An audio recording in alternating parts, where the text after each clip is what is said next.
Near a great forest dwelt a poor woodcutter with his wife and his 2 children. The boy was called Hansel, and the girl Gretel. He had little to bite and to break, and when great scarcity fell on the land, he could no longer procure daily bread. Now, when he thought over this at night in his bed and tossed about in his anxiety, he groaned and said to his wife, "What is to become of us? How are we to feed our poor children when we no longer have anything even for ourselves?" "I'll tell you what, husband," answered the woman. "Early tomorrow morning we will take the children out into the forest where it is the thickest. There we will light a fire for them, and give each of them 1 piece of bread, and then we will go to our work and leave them alone. They will not find the way home again, and we shall be rid of them." "No, wife," said the man, "I will not do that. How can I bear to leave my children alone in the forest? The wild animals would soon come and tear them to pieces." "Oh, you fool," said she.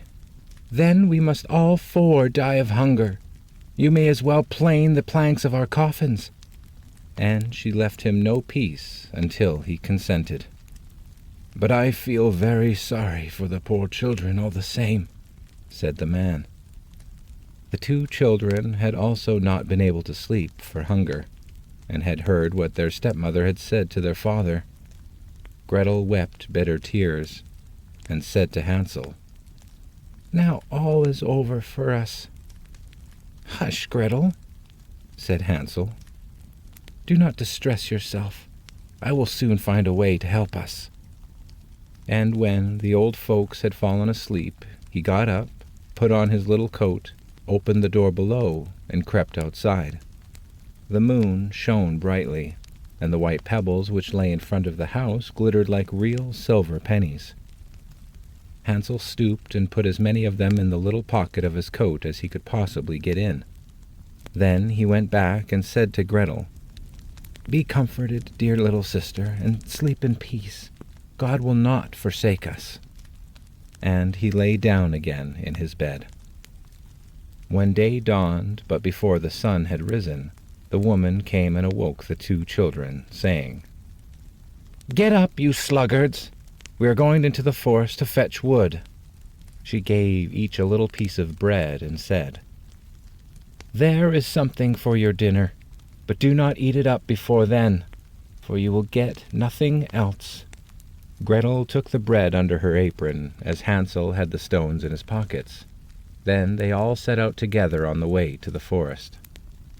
When they had walked a short time, Hansel stood still and peeped back at the house, and did so again and again. His father said, "Hansel, what are you looking at there, and staying behind for? Mind yourself, and do not forget how to use your legs." "Ah, father," said Hansel, "I am looking at my little white cat, which is sitting up on the roof and wants to say goodbye to me." The wife said, "Fool, that is not your little cat. That is the morning sun which is shining on the chimneys." Hansel, however, had not been looking back at the cat, but had been constantly throwing one of the white pebble stones out of his pocket on the road.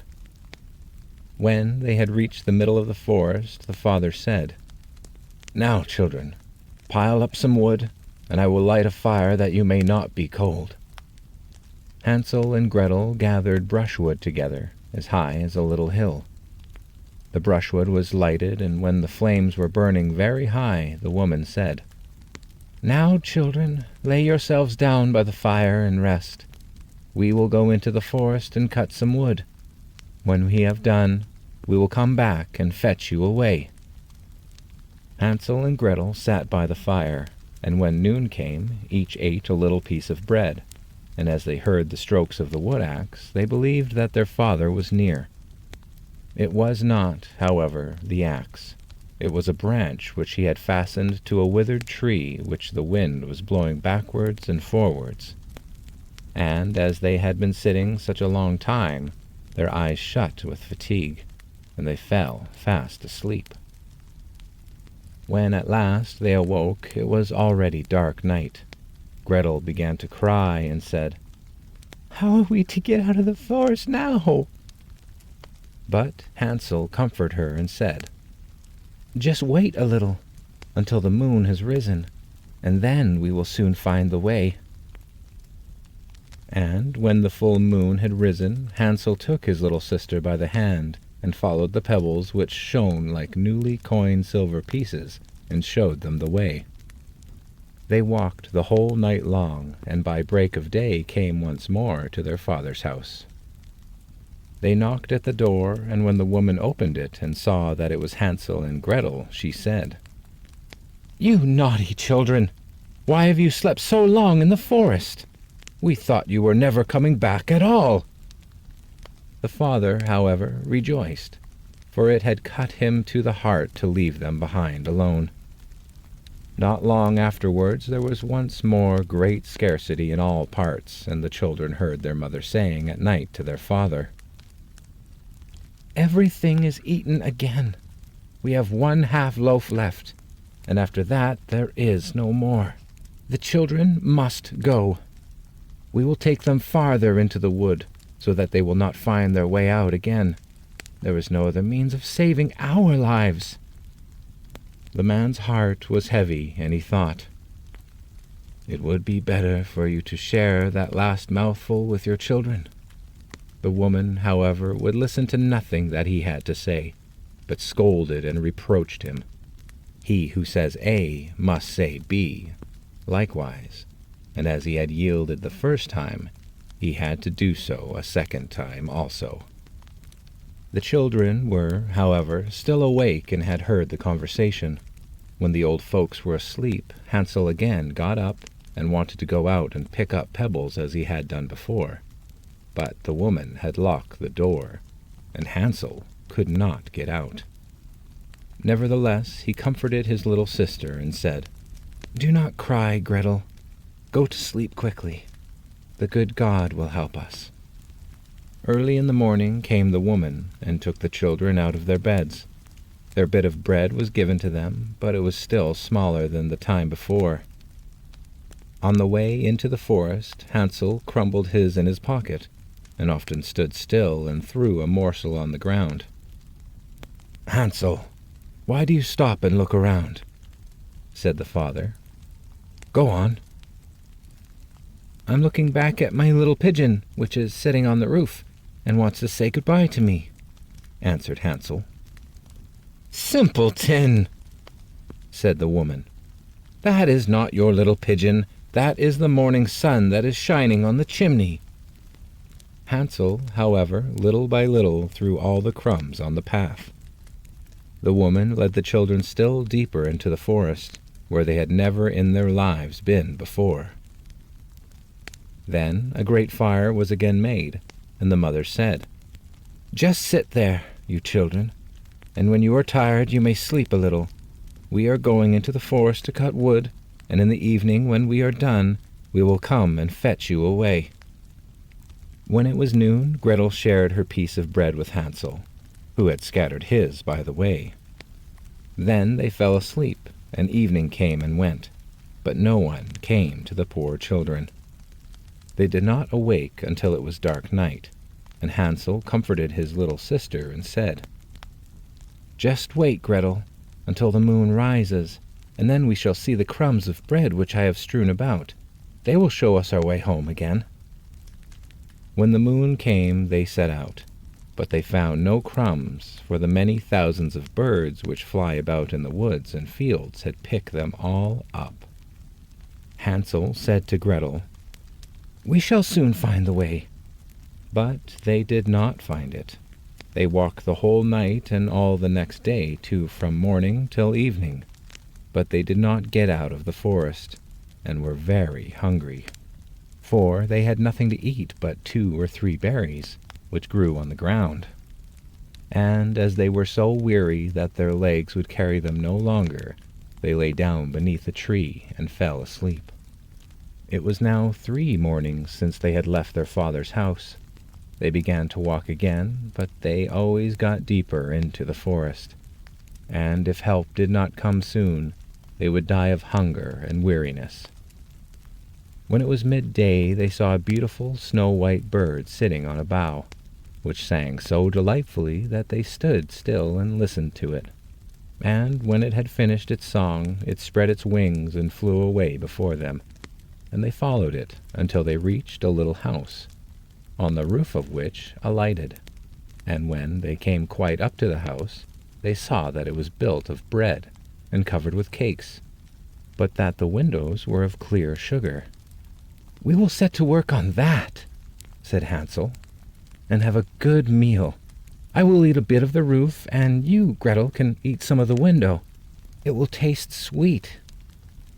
Hansel reached up above and broke off a little of the roof to try how it tasted, and Gretel leaned against the window and nibbled at the panes. Then a soft voice cried from the room, "Nibble, nibble, na! Who is nibbling at my house?" The children answered, "The wind, the wind, the heaven-born wind," and went on eating without disturbing themselves. Hansel, who thought the roof tasted very nice, tore down a great piece of it, and Gretel pushed out the whole of one round window-pane, sat down, and enjoyed herself with it. Suddenly the door opened, and a very, very old woman, who supported herself on crutches, came creeping out. Hansel and Gretel were so terribly frightened that they let fall what they had in their hands. The old woman, however, nodded her head and said, "Oh, you dear children, who has brought you here? Do come in and stay with me. No harm shall happen to you." She took them both by the hand and led them into her little house. Then good food was set before them, milk and pancakes, with sugar, apples, and nuts. Afterwards 2 pretty little beds were covered with clean white linen, and Hansel and Gretel lay down in them, and thought they were in heaven. The old woman had only pretended to be so kind.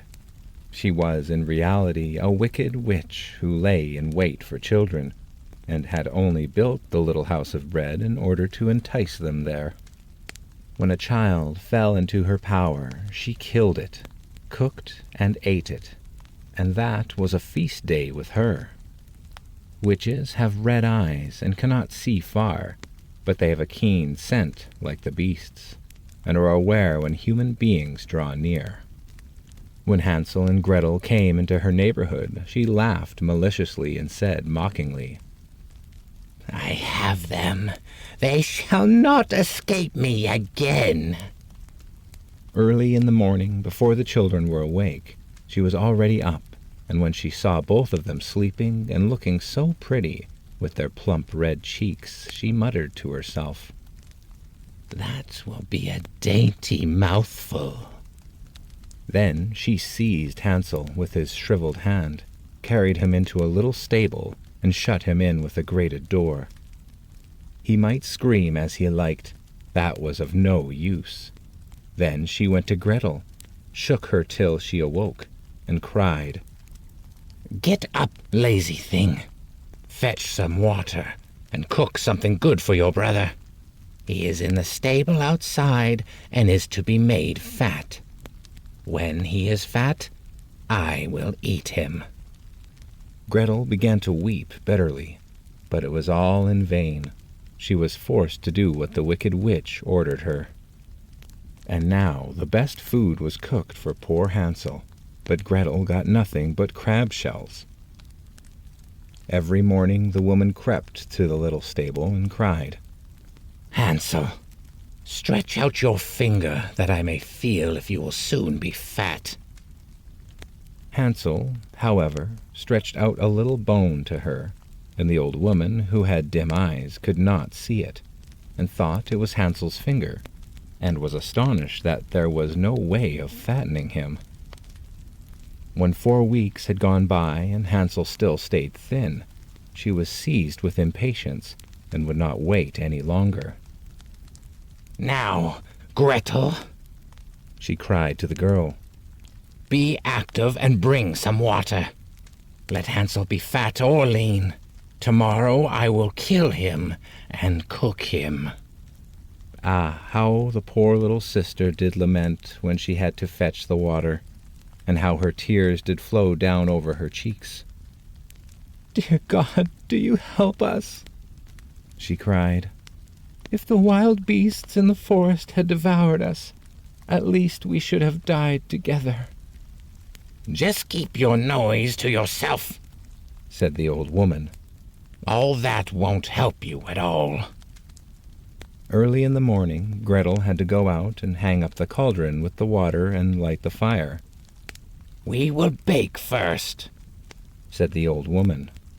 "I have already heated the oven and kneaded the dough."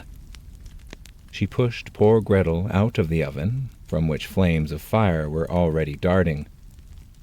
"Creep in," said the witch, "and see if it is properly heated, so that we can shut the bread in." And once Gretel was inside, she intended to shut the oven and let her bake in it, and then she would eat her too. But Gretel saw what she had in her mind and said, "I do not know how I am to do it. How do you get in?" "Silly goose," said the old woman. "The door is big enough. Just look. I can get in myself." And she crept up and thrust her head into the oven. Then Gretel gave her a push that drove her far into it, and shut the iron door, and fastened the bolt.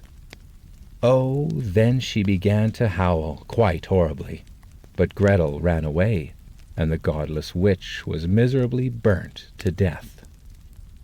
Gretel, however, ran like lightning to Hansel, opened his little stable, and cried, "Hansel, we are saved! The old witch is dead!" Then Hansel sprang out like a bird from its cage when the doors opened for it. How they did rejoice and embrace each other, and dance about and kiss each other. And as they had no longer any need to fear her, they went into the witch's house, and in every corner there stood chests full of pearls and jewels. "These are far better than pebbles," said Hansel, and thrust into his pockets whatever could be got in. And Gretel said, "I too will take something home with me," and filled her pinafore full. "But now we will go away," said Hansel, "that we may get out of the witch's forest." When they had walked for 2 hours, they came to a great body of water. "We cannot get over," said Hansel. "I see no footplank, and no bridge, and no boat crosses either," answered Gretel. "But a white duck is swimming there. If I ask her, she will help us over." Then she cried, little duck, do you see? Hansel and Gretel are waiting for you. There's never a plank or bridge in sight. Take us across on your back so white."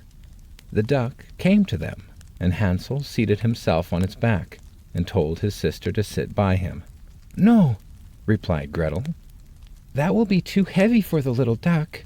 She shall take us across one after the other." The good little duck did so, and when they were safely across and had walked for a short time, the forest seemed to be more and more familiar to them, and at length they saw from afar their father's house. Then they began to run, rushed into the parlor, and threw themselves into their father's arms. The man had not known one happy hour since he had left the children in the forest. The woman, however, was dead. Gretel emptied her pinafore until pearls and precious stones ran about the room, and Hansel threw one handful after another out of his pocket to add to them. Then all anxiety was at an end, and they lived together in perfect happiness. My tale is done, see the mouse run. Whoever catches it may make himself a big fur cap out of it.